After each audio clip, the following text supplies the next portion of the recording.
Hello friends, Radhe Radhe. स्वागत है आपका NEPCS एकेडमी में।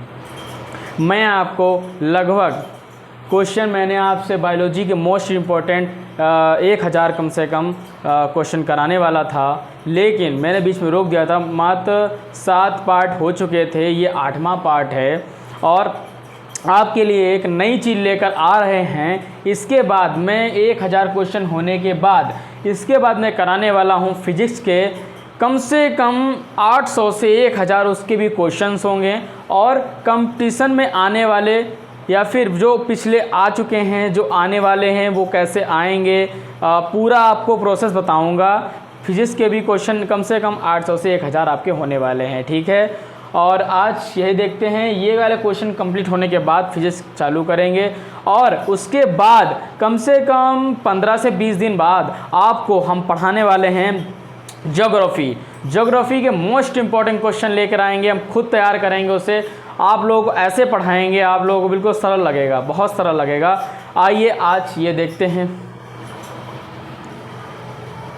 मैंने कम से कम 7 पार्ट हो चुके हैं इसके, अब ये 8वां पार्ट है, ठीक है।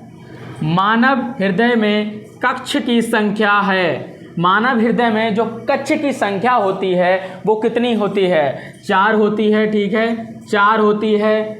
दिख ना रहा हो बोर्ड पर तो प्लीज़ मेरी बात को गौर कीजिएगा, ठीक है। मानव हृदय की जो कक्ष संख्या होती है, मानव हृदय की जो कक्ष संख्या होती है कितनी होती है? 4 होती है, ठीक है। मधुसूदनी क्या होता है? इसको इंग्लिश में बोलते हैं इंसुलिन। इंग्लिश में बोलते हैं इंसुलिन।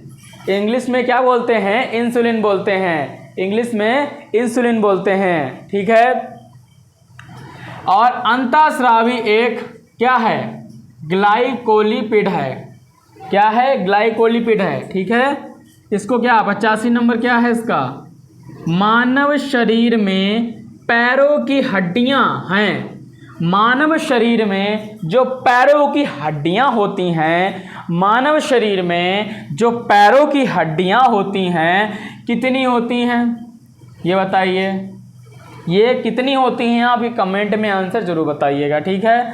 मानव शरीर में पैरों की हड्डियां हैं, फिबुला एवं टिबिया, ठीक है। और कितनी होती हैं आप कमेंट में बताएंगे, ठीक है। मानव शरीर में पैरों की हड्डियां कितनी होती हैं? कमेंट बताएंगे। और ये फिबुला एवं टिबिया, ठीक है। गर्भाशय के लिए वैकल्पिक शब्द क्या है? क्या है ये? यूटरस बोलते हैं इसको, यूटरस। लोग बोलते क्या है इसको? यूटरस। यूटरस भी सही है, लेकिन यूटरस बोलना चाहिए, ठीक है। आशा करता हूँ समझ में आ रहा होगा आपको। अगला देखते हैं। हीमोग्लोबिन की अधिकतम बंधुता होती है। हीमोग्लोबिन की अधिकतम बंधुता होती है।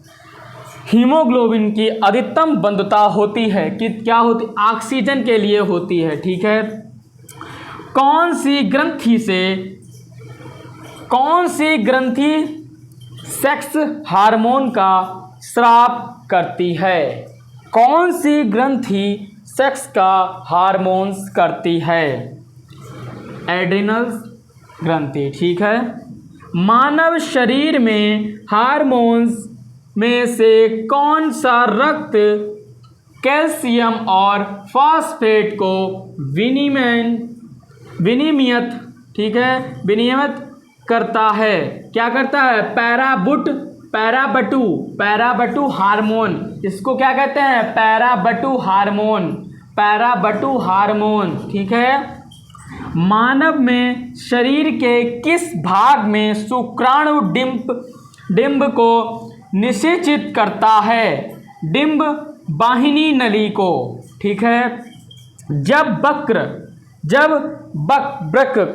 वक्र अलग होता है, वृक्क अलग होता है, ठीक है। वृक्क कार्य करना बंद कर दे तो कौन सा पदार्थ जमा होता है? रक्त में नत्र जनित अवशिष्ट पदार्थ, ठीक है, रक्त में नत्र जनित अवशिष्ट पदार्थ, ठीक है। जब ये वाला हो गया, जब एक व्यक्ति वृद्ध हो जाता है तो सामान्यतः उसका रक्त का दाब घट जाता है या बढ़ जाता है, ठीक है। राइट आंसर होगा घट जाता है, ठीक है, राइट आंसर होगा घट जाता है। अगला देखते हैं, मानव शरीर में पुंछ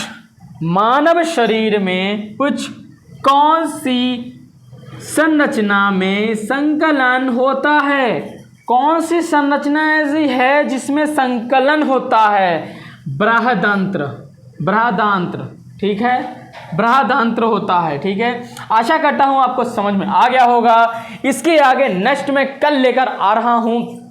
बने रहिए NEPSS एकेडमी में और ध्यान रखिएगा इस बात का कि वीडियो मिस मत करिएगा, वरना ये क्वेश्चन वो हैं जो कंपटीशन में अक्सर पिछले वर्ष आ चुके हैं। संभावना है कि कम से कम 1000 हम क्वेश्चन कराएंगे और उसमें से कम आप तैयारी करते हैं तो 50%, मतलब 50% अगर बायोलॉजी का अगर पेपर आता है तो 50 क्वेश्चन इसमें से फंस सकते हैं, ठीक है। आशा करता हूँ आपको समझ में आ गया होगा। नहीं समझ में आया तो कमेंट बता दीजिएगा और मैं बता दूंगा। मिलते हैं नेक्स्ट वीडियो में, धन्यवाद।